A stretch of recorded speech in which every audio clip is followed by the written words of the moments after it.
Hello friends. Hi.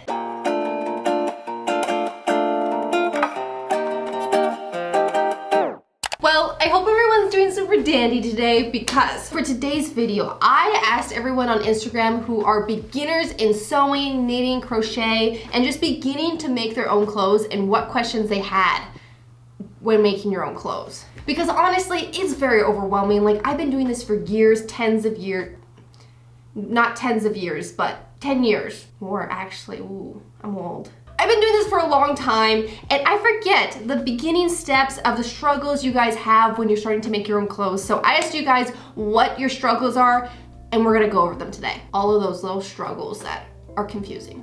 So first, what do you learn first? Do you learn sewing? Do you learn crochet? Do you learn knitting first? And unfortunately, I don't have an answer saying do this, this, this. It's really up to you of what you really prefer. If you don't mind a long process, then I think take up knitting or crochet just because those are very inexpensive to start with. Sewing, it does have a big price tag where you have to get a sewing machine or you can hand sew, but I don't like hand sewing, so I just don't recommend it. So personally, I recommend knitting or crochet. What are the best ways to learn these? And personally, I always recommend learning in a class setting. It is the easiest because that's personally how I learned, and you just learn so much because you're able to ask the questions while you're working through it, just because it might seem easy, but then when you really dive in, little things pop up and it's really annoying trying to search that on Google when you don't really know what you're talking about. It's difficult. It's not easy. So I always recommend checking out your local classes, whether it's a fashion design school. A lot of them actually offer like how to start sewing, how to make your own patterns, how to just begin in sewing. And then your local yarn stores will also have crochet and knitting classes. And obviously the next best way to learn is online, and I always recommend YouTube because obviously it's free. It's free. Another resource is Domestika. These are paid courses, but they are honestly really good. I've taken a few on Domestika on how to learn knitting stuff courses. I did the one in Intarsia, how to make an Intarsia sweater by Dalgaard, and that was amazing. But there's also more basic ones where you literally learn how to sew and then you make a dress all in one course. So if you're looking for something that really goes step by step by step by step, these links down below, I found some really good courses on Domestika you guys can try. Next, how do you understand patterns as a beginner? And this one, I actually remember this because I took up knitting a couple years ago, no, just 1 year ago. Oh, only 1 year ago. And I remember when I started knitting, I bought the most complicated, okay, it's not the most complicated, but I bought one with cables. And I didn't even know how to knit, let alone how to knit cables.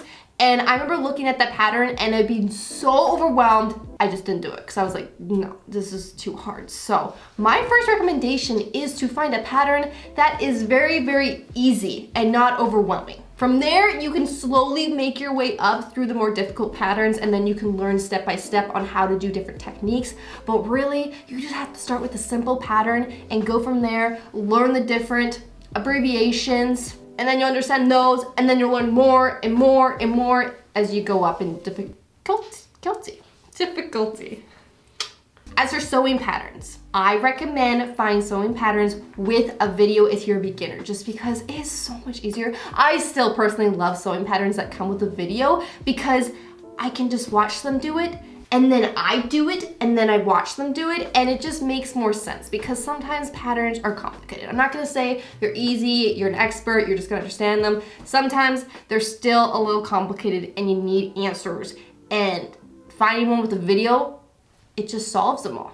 So my next tip is to take a nap, which is perfect because today's video is sponsored by Brooklinen right here. So Brooklinen makes amazing luxury quality bed sheets, but at an affordable price. And one of the main reasons I wanted to try out Brooklinen is because, first of all, they are super soft and I want to be comfy at night. But two, they just have amazing colors to choose for your linen. You can mix and match over 20 plus colors and patterns to make the perfect bed for you. They also have over 90,000 5-star reviews on their website and over 500,000 people that have tried them out. Their Luxe sheets, which I have right here, are made from 100% long staple cotton, and they have a 480 thread count. And when you're going through the process of picking your bundle online, you go step by step and pick each color. So you can actually have different pillowcases, different sheets, and a different duvet color. You can choose from 20 plus different patterns and colors. So personally, I ordered the hardcore bundle, which includes one core sheet, one duvet cover, and an extra set of pillowcases. And when you order these bundles, you actually save 25% versus buying them individually.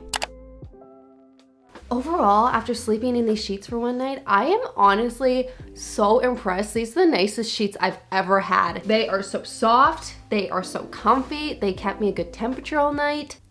I slept great. I really did. If you guys want to try out Brooklinen and get your own sheets, I have a coupon code for you guys. Use the code Jenna at checkout and you guys will get $20 off your $100 order. And just be sure to use my link down below in the description. How to make garments fit you? Well, this one's a very loaded question because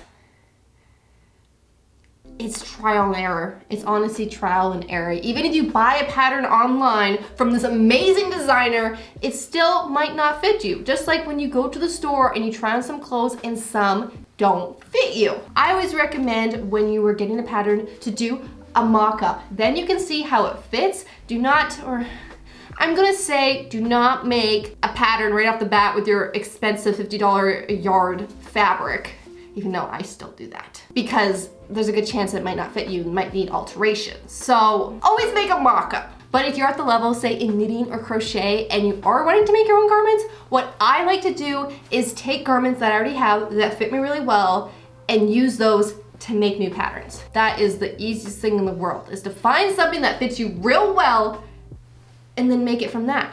And of course you can change the design, you can change, the structure a little bit, but you're looking for like the general shape of the top to know how big, how small, whatever. It's always best to start with something that you have in your wardrobe that you like.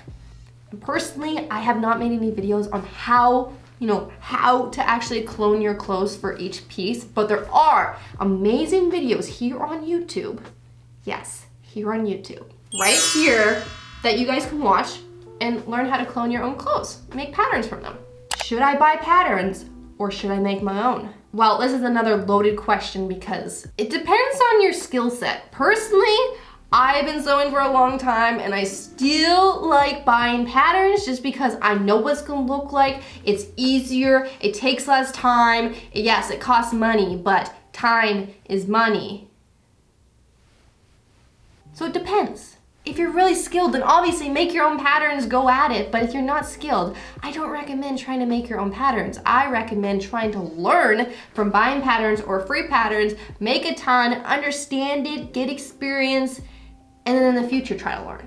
Speaking of patterns, where can I find free patterns? So personally, my go-to for sewing patterns is always Mood Fabrics. They have just incredible free patterns on there, and they come from 00 all the way up to like 32. Like the ranges of sizes is incredible, and they're free. But for knitting, I always recommend Drops because there's legit thousands of patterns on there. I wanna say like 11 or 12,000 patterns on there for knitting and crochet. So that is a great resource because you can just click, click, click to the pages until you find something you like. And I always recommend free patterns because hey, they're free. Now to the very, very, very important question. How do you make clothes you actually will wear? Like actually wear. Honestly, it's taken me till this past year to really focus on how to make clothes that you actually want to wear, because I've made tons of things in the past and I wear it. It just sits in my closet. I don't wear it. I don't gravitate towards it. It's nice, but I just don't wear it. And it's like a big question. You're like, why don't I wear this? One, it's probably not that comfy. That's probably why I don't wear it. Two, it might not just fit perfectly. So that's why I don't wear it. 3, it might suck. Like it might suck because sometimes we make things that suck. But what I'm trying to focus on this year is looking in my closet and looking day to day to see what I actually wear. So I'm trying to make more of those pieces because that's generally what I wear. So really look at what you wear on a day-to-day basis and try to focus on making really good pieces of what you actually wear. So I'm just gonna deep dive into fabric quickly because I know there's a lot of questions on what fabrics you use for what projects. And there's so many fabrics out there. There's probably like hundreds and hundreds of different fabrics out there. So obviously I'm not gonna go over all of them, but I'm gonna go over like the main categories and what they're used for, just because it can be overwhelming when you go to a fabric store. But when you're looking at fabrics, there's two different categories. There's woven and knitted. And woven is this fabric where it's not stretchy at all, like a cotton. And then knitted is the stretchy fabric. This is a knitted fabric. It's stretchy. As for like levels between these two fabrics, knitted is definitely geared towards more intermediate or like confident beginner. And then woven is definitely perfect, like perfect for beginners. Now going to like specific fabrics, the most common one for a beginner would be like a cotton woven fabric. And this is like perfect for like summer dresses or blouses or comfy pants or blouses, you know, those garments that are more flowy. Next, there's like a chiffon, which is like very flowy, it's very sheer. This is more like gown-like, even blouses, you'll see this, just more like fancy dancy clothes. Lace. That's another fabric. Again, very fancy. You kind of think of like bridal when you think of lace. Denim, we all heard of denim, and it's like jeans. And then there's also like crepe, georgette, linen, gingham, jersey, organza, spandex, tweed, velvet, the list goes on. I just recommend starting off with a cotton woven fabric if you're new, or if you got a pattern, I would just look at the recommended fabric there and get that. Try not to mix it up, unless you really know what you're doing. Next, how do you cut your fabric? Personally, I cut my fabric 95% of the time with a rotary cutter.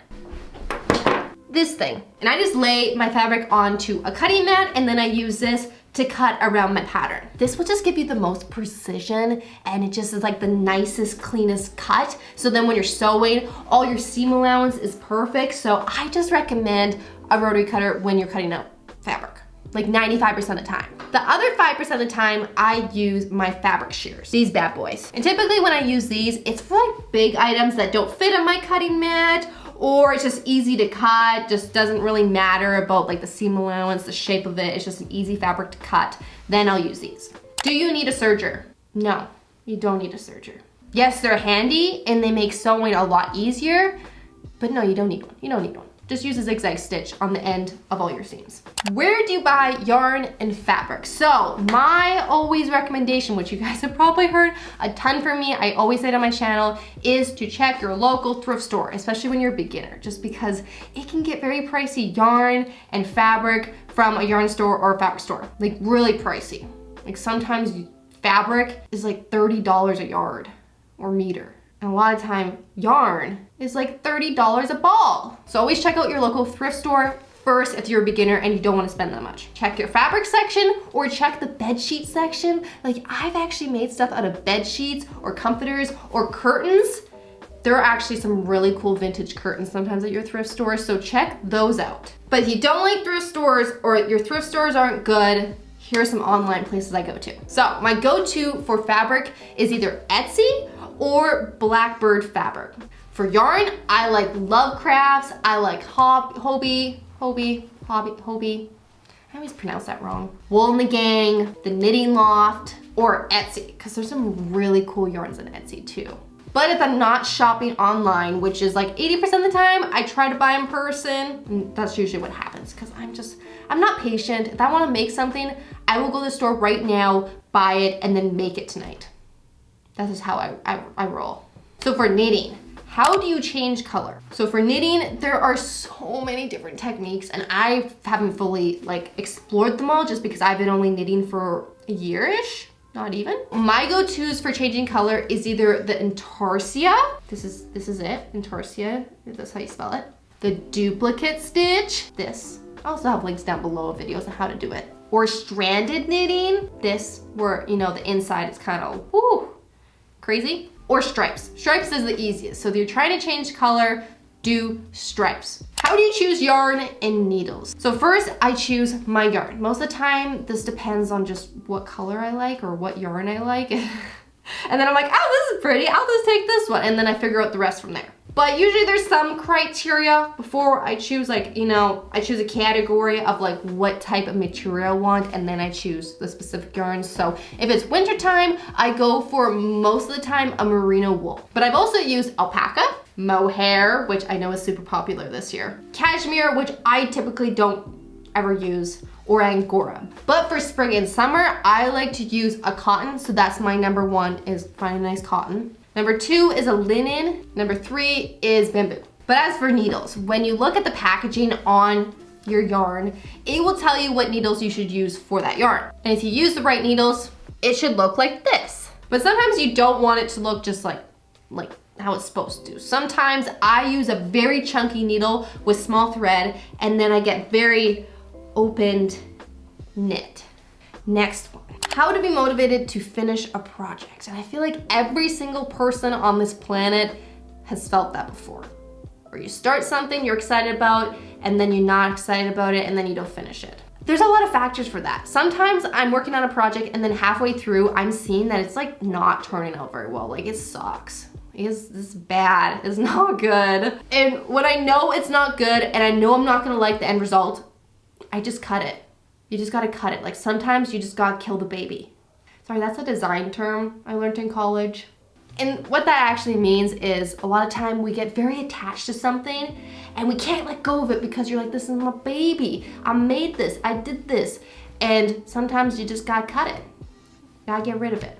So I do that a lot. I do that a lot. Sometimes I start projects and they suck, and then I just cut it. I just either reuse that fabric for something else, or I untangle it and reuse it for something else. Like, I try my best, but I try not to waste time on those. I try to focus on things that I know I'm excited about. And if I'm excited about it, I'll want to finish it. Another factor is it enjoyable? Because sometimes I'm knitting and just a certain technique or something is not enjoyable, so I don't want to do it, and then it doesn't get finished. So I really try to focus on things that are actually enjoyable for me, and then they'll get done and I'll like it. So I try not to do things that I know I'm just gonna hate. And that's the same for sewing. If something's super difficult and just annoying, like it's just a lot of hemming and ironing and a lot of things that I just don't like, I won't touch it because I know I'm not gonna enjoy it, and it probably maybe not get done, I don't know. So now for some patterns for beginners, because in my last videos, I have mentioned patterns, and most of the time, if it's knitting, I'm like, do a scarf. And no one wants to knit a scarf most of the time. Sometimes they take way too much effort and you don't wear them. It's just like, sucks. So I've got some projects that might be more exciting for you beginners out there. There's this chunky pillow pattern, which I thought was really cute. It shouldn't be too long. That's another thing. When you're a beginner, don't do projects that are gonna take forever. Start with something quick and easy. Next, a dishcloth. Ooh, you could use this to wash your dishes. I know it's not like super exciting, but it'd be a quick project. It's useful, you'll use it. And it's just like a really good project to practice. And third one, a pouch. A pouch for your pencils, or a pouch for your makeup, a pouch for something that's useful. For crochet, I got another dishcloth because it's really easy to do, and again, useful. And just make it pretty with a pretty color. Number two, a crochet pillow. Because we don't, you know, pillows are nice. I like pillows, we use them. Put them on your couch, put it on your bed. And then for sewing, I just have one project, just because I wanted to make it super easy, and it is a scrunchie. I wear a scrunchie all the time. Like, this is a very useful project because if you have, well, if you don't have long hair, then no, it's not very useful. But if you have long hair, this is super useful and easy. You could probably do this in like 30 minutes. And last are supplies. So I made a list down below of supplies that I use or recommend, but my go-to for knitting is this knitting needle set, just from Amazon. Another crochet set, this one I don't have, but I definitely would buy this one if I were going to buy another whole set of crochet hooks. I just have them individually from random places. And then sewing machine, I have this one right here. I have 3 sewing machines, but this is like the most basic one that kind of does everything. But this one is kind of more difficult to find. It's not that easy. Usually you have to find it at like a sewing store or like a retailer online. Like, you can't just go buy it on Amazon. So I also have this sewing machine, which is easier to find on Amazon if you you'll like Amazon. I don't know. I had this one. I had this heavy duty one. That was like one I had a few years ago. And it was solid. It honestly was solid. I made a lot of things with it. But that is it for today's video. I hope you guys enjoyed part 2. And if you guys want to try out Brooke linen, remember I have a coupon code for you guys, Jenna, at checkout, and you guys will get $20 off your order of $100, and be sure to use my link down below in the description. But that's it. That is it for today's video. I hope you guys enjoyed it. Once again, if you guys are a newbie to make your own clothes, let me know down below what you guys are working on. If you guys are knitting, you're crocheting, or you're sewing, let me know down below in the comments. I'm gonna go. I need to go eat. I'm kind of hungry. I'm always hungry, so. I'll see you guys in my next video, and have a good day. Good rest of your day. Okay. Bye.